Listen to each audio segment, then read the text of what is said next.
What's good, YouTube? We back with another video, and yes, I know it's been a pretty long time, but I had to take a little break. It was needed, mentally, creatively.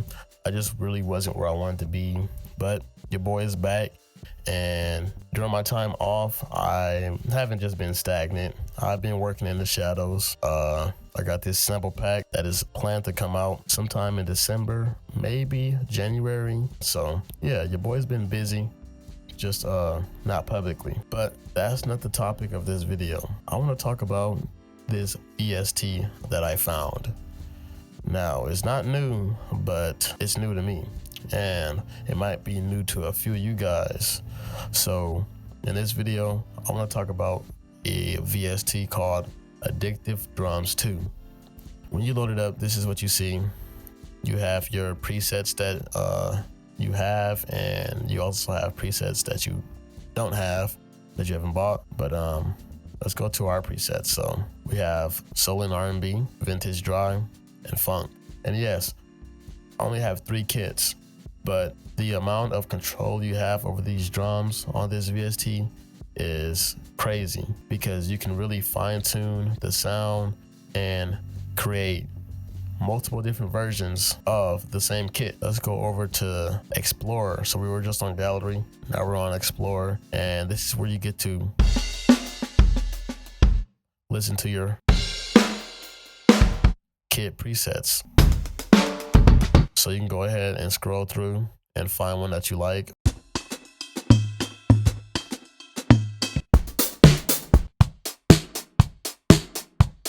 And you might be thinking these presets sound whack. And yeah, they do sound pretty whack. But once you start manipulating and editing the drum sounds, that's when you'll see what I'm talking about and why I like this kit so much. So let's go ahead and find us a kit that we like and go on to the next page.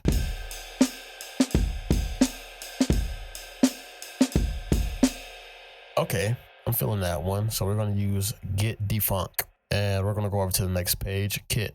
So this shows you all of your drums. So you have cymbal, ride, hi-hat, 4 tom drums, kick, and snare. And then you also have this cowbell. And you might be thinking to yourself, it's nothing really crazy. Yeah, it's nothing crazy yet, but it just gets better. So each of these drums are layered. So it's a I forgot what the word is or what the phrase is, but multi-sampled plug-in, I believe. And basically what that means is that for each sample or each drum sound, the harder you press it, you get a different sample sound. So when they made this drum, they sampled it, I don't know, 10 or 20 different times at different velocities. And depending on how hard I press the key, I'll activate that sample, and it'll sound like a real life drum, kick drum being pressed as hard as it could be pressed, or it'll be sounding like it's pressed as soft as it could be pressing just one key. Same thing with the snare,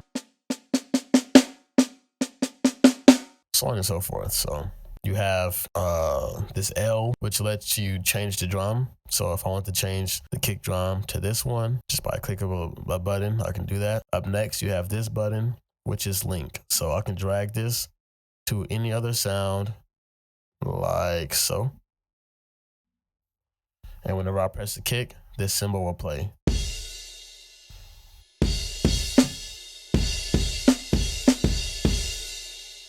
Which is, nothing crazy still. Then you have these little arrows, which will let you change the instrument. You have a mute, you have a solo, self-explanatory, and you have a volume meter. So we'll just leave that at 0. And it's the same thing for all of the drums. And then you can also add drums in these empty slots. So I can add another cymbal right there on cymbal 4, then we can go to cymbal 5, add another one. And yeah, so going on to edit, this is where you make it sound exactly how you want. So you'll see that we have kit piece select, which is what we're going to focus on first. The kick drum. You have OH level, which I really don't know what OH stands for. Maybe someone in the comment section can go ahead and enlighten us on what that means. But yeah, basically it kind of changes the environment that the sound is being produced in. That's how I would explain it. So when you raise the OH level up, it makes the environment sound a lot more open and airy. And when you put it all the way down, it makes the environment sound very filtered and closed off and muddy. Okay, so we'll just put that back where it was at. Then you have room level. This is basically how much you want the environment sounds to be bleeding into the sound, basically. So you can hear like reverb as if it was in a room, a small or medium sized room without no sound dampening. And then when I turn it all the way down, it sounds like it's in a room with professional sound dampening and, so on and so forth. Then these 2 meters, you can change the width and the pan of the sound.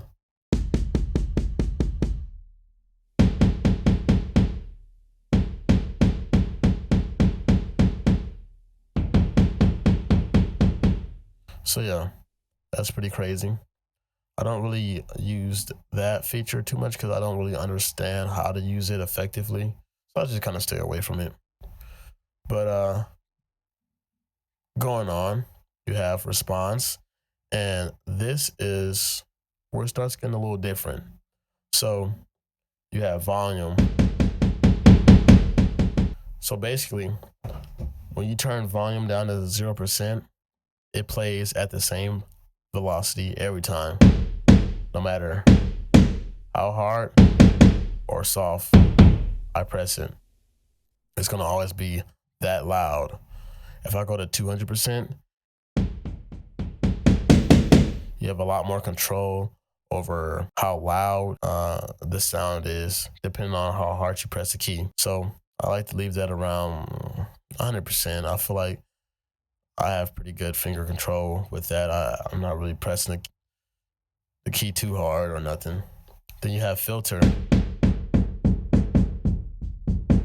which is pretty self-explanatory. It just adds a filter over it. Then you have this part. Now this affects the samples that will be playing.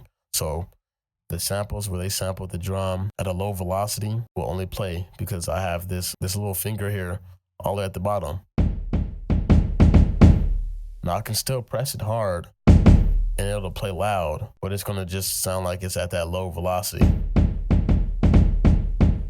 If I raise these fingers all the way up, it's gonna play that sound when it's playing at the highest velocity. But if I press the key soft, it'll be quiet. If I press the key hard, it'll be loud. And then when I put the left one all the way down and the right one all the way up, it sounds basically normal, how it's supposed to sound. Alternating samples, to be honest, I'm not too sure what no alternating samples do. I played around with it and I just can't figure it out. I read the manual, still couldn't figure it out. So I'm not going to talk too much on that because I don't want to give you guys the wrong info. Up next, we have pitch, which is pretty self-explanatory. Then you have pitch envelope. And basically, if I press the sample, it'll start at a certain pitch and then go down. So let's do a really dramatic change. And you can hear it starts high and quickly goes down low.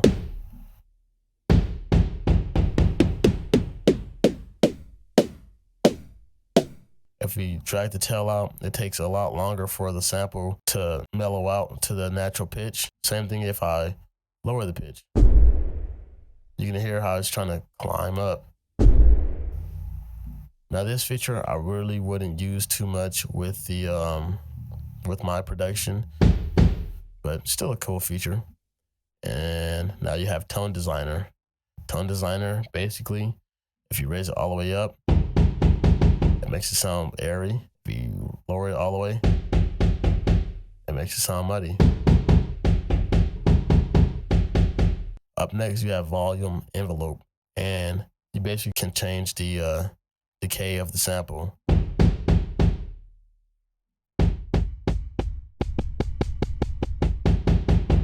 So that's that section. It's the same thing for the snare, the hi-hat, the tom drum, the cymbals, the rise. Everything is the same.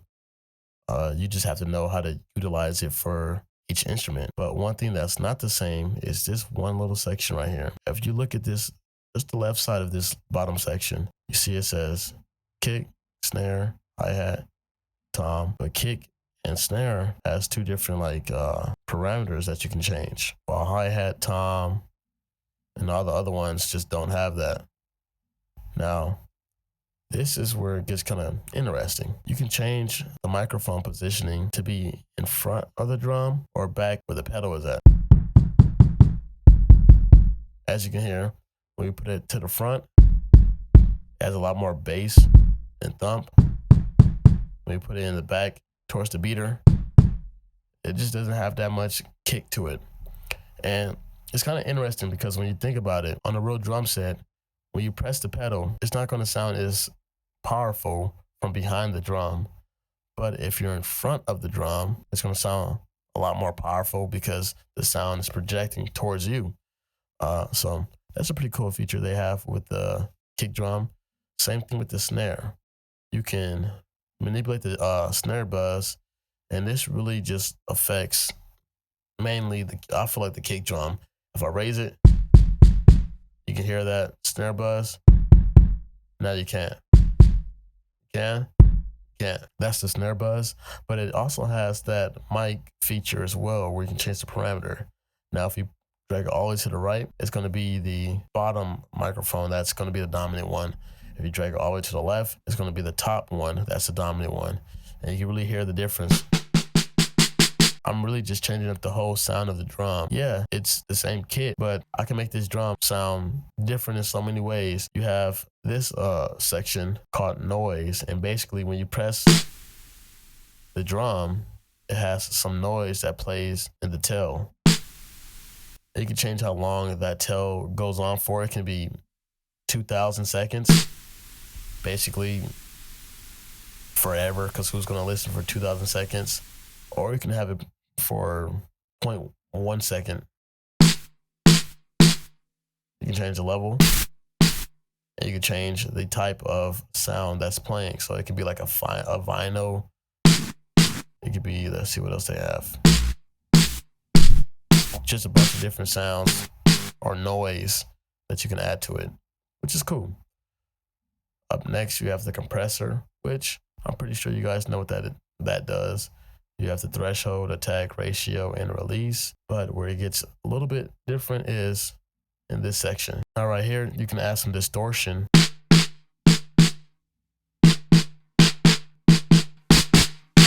So you can hear the different types of distortion that you can get.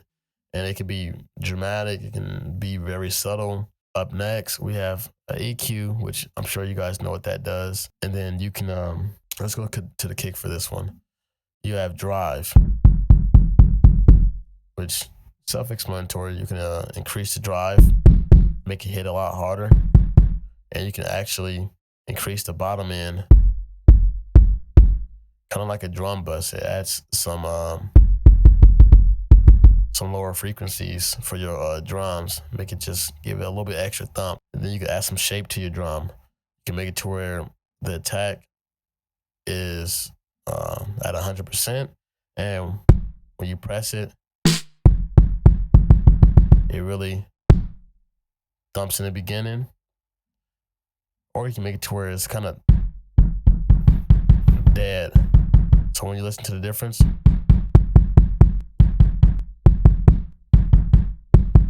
really subtle difference, but it's the little details that count if you want your kick to sound really hard and thump real strong, or if you want it to be in the background and not be too dominant over the rest of your sounds. Moving on to these last few sections, you have some volume knobs, mute, solo. You can also add effects where you send your sounds. So say we want to add some reverb to this snare drum. You do that with that. Say we wanted some delay. You drag all the way to the left. Say we wanted a mix of both. You can do that as well. And you can also change the type of reverb it is.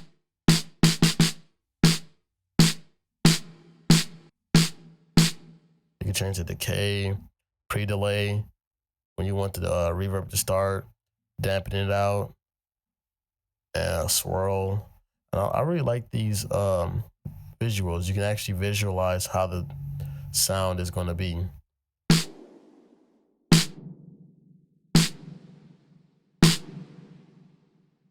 And then of course, you have like an EQ, nice little EQ right here. And this is where you affect the delay. So it's a lot. Bear with me. It is a lot to take in. But that's the beauty of this VST. It's a lot to take in. It's a lot to learn. It's a lot to do.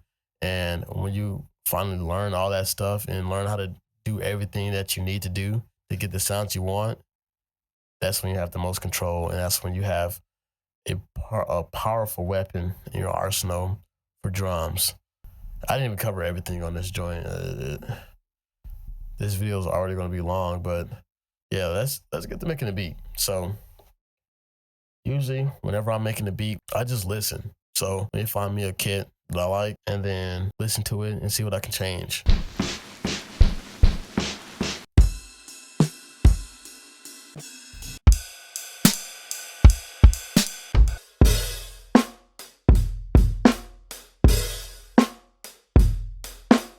All right, I'm feeling that one. We're going to use Fat Funk. First, let's go ahead and listen. So that kick drum, the tail is way too long. So let's go ahead and shorten it up.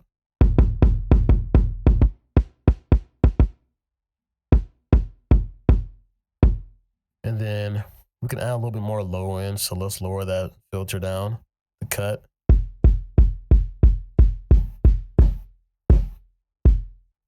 Let's see how it sounds with more snare buzz. I like that. The snare, I can use a little bit more high end. So let's first start off by changing the mic positioning. Let's go ahead and raise the cut. We're getting there. Let's see how the hi-hats sound.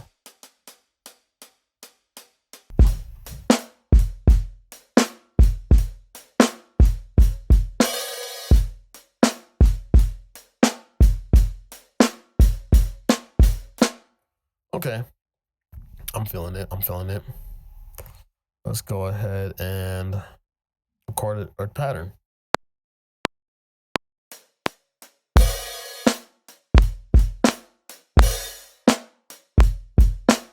Okay, we got some. Let's see what we got. The timing is a little bit off, but we can fix it.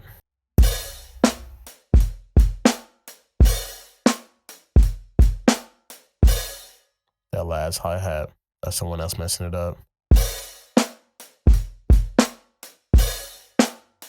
That's all we needed.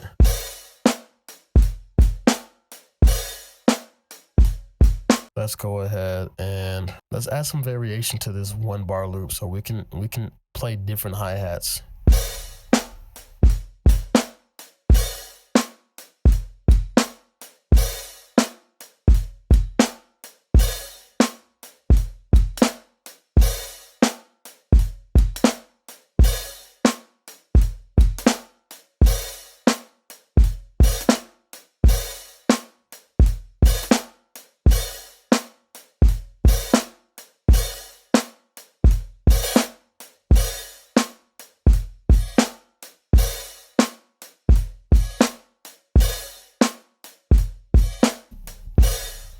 All right, let's get a riot cymbal as well.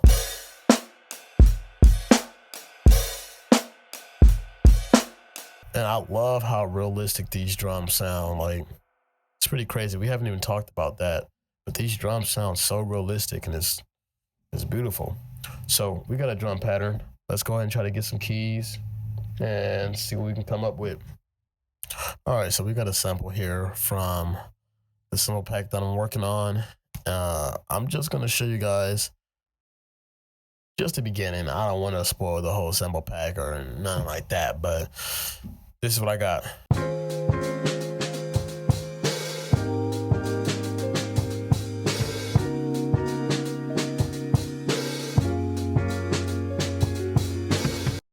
And that's it. I'm not showing anymore. Let's just chop this up.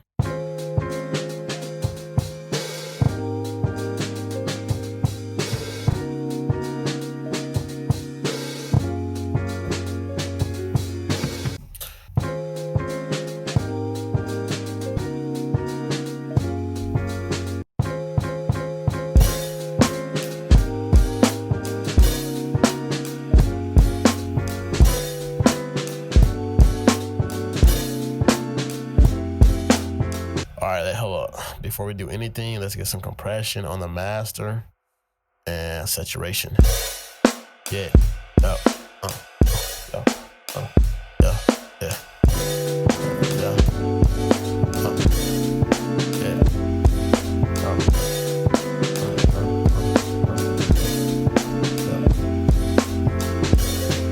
Yeah.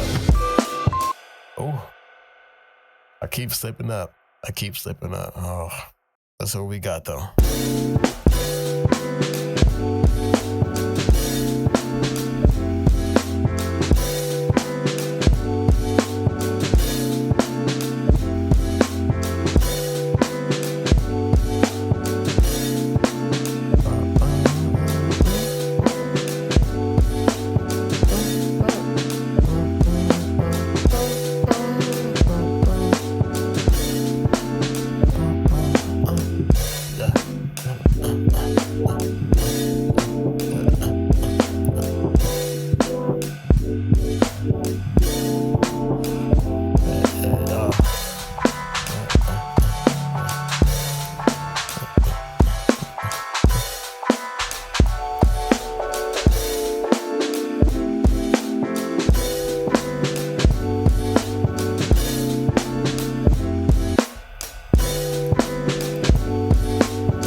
Feeling this. It's actually the first time I put my own sample on video.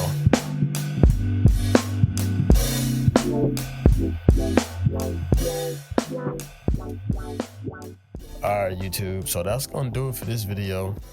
It was not a quick video, I know, but while I was gone, I found this VST and I was thinking to myself, when I came back to YouTube, this is gonna be the first thing I talked about, and here I am talking about it. So hopefully you guys enjoyed the video. Hopefully you guys, are interested in this plugin, because I will be using this a lot on my upcoming videos. I've been using this to make beats. I've been using this to make samples. I've been using this just to like vibe out a little bit. It's like I'm a drummer in my bedroom on a keyboard. It don't even make sense. It's just, this plugin it's really good. I've heard of it. It's a pretty old plugin, but I just never give it a shot. So yeah, with all that being said, peace out, you guys.